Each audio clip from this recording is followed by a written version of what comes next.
ইউটিউবে serial enable করবেন কীভাবে তা নিয়ে আলোচনা করব।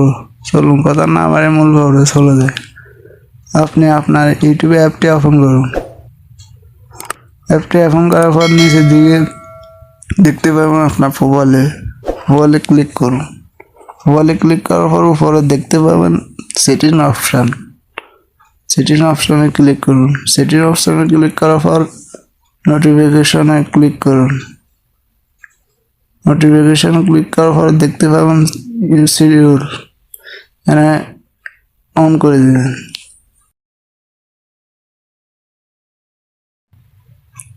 ইউটিউবে সিরিয়াল এনেবল করবেন কীভাবে তা নিয়ে আলোচনা করব। চলুন কথা না বাড়িয়ে মূল খবরে চলে যায়। আপনি আপনার ইউটিউবে অ্যাপটি ওপেন করুন। অ্যাপটি ওপেন করার পর নিচের দিকে দেখতে পাবেন আপনার মোবাইলে